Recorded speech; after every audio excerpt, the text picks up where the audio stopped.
Welcome as we review the Age of Enlightenment. The Enlightenment was a European movement during the 1600s and 1700s that emphasized reason and individualism rather than tradition. And the two parts of the Enlightenment that we're going to be interested in are taking a look at changes in philosophy and political thought, as well as changes in the arts.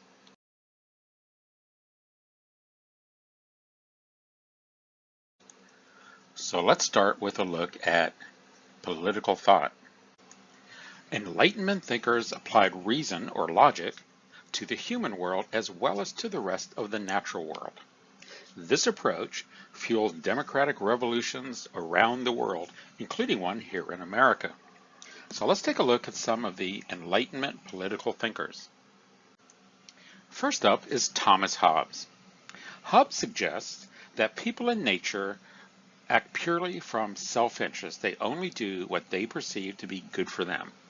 He also suggests that humans by nature are violent people. So you put the two together and what you end up is all out, every man for himself. In order to live in a peaceful society rather than one with all out fighting, Hobbes suggests that individuals in a social contract give up some of their individual rights to a monarch who in turn provides and maintains the peace. John Locke, however, suggests that there are certain liberties or certain rights that individuals can never give up. They have these natural rights, which he calls life, political equality, and property. And those individual rights are superior to any laws and any government. Additionally, Locke says that any ruler who denies these basic rights is a tyrant and should be overthrown. Baron de Montesquieu suggests that the best form of government has a separation of powers. In other words, not all of the power is together in one person like an absolute ruler or even within one group. Another important Enlightenment thinker is Voltaire. That's the pen name for French writer François-Marie Arouet, who writes satires of the monarchy, nobles, and religion. Essentially, he pokes fun at everybody. He's a strong champion of religious freedom and of freedom of thought. In other words, your right to have an opinion. Jean-Jacques Rousseau suggests that good government should be based on popular sovereignty, in other words, the will of the people, rather than on the will of a monarch. The influence of these Enlightenment philosophers and thinkers are far-reaching. These political ideas fueled revolutions in the Americas and in France.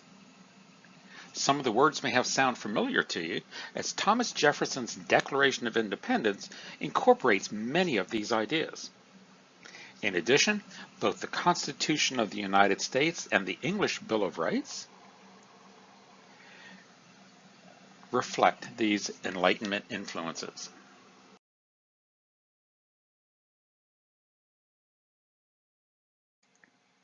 Now let's take a minute to take a look at some changes in the arts during the Enlightenment. In the field of music, the two most influential artists are Johann Sebastian Bach and Wolfgang Amadeus Mozart. Bach has a long and illustrious career and produces an amazing amount of work. On the other side, Mozart dies young, but his work has tremendous influence in the field of music. In the art of painting, Eugene Delacroix is a Frenchman who captures many of the emotions and events of both the French Revolution and the revolutions of 1830 and 1848. In literature, we see a new form of writing. This is the novel. Miguel de Cervantes writes what is believed to be the first novel, Don Quixote. Thank you for joining us today as we discussed and reviewed the Enlightenment.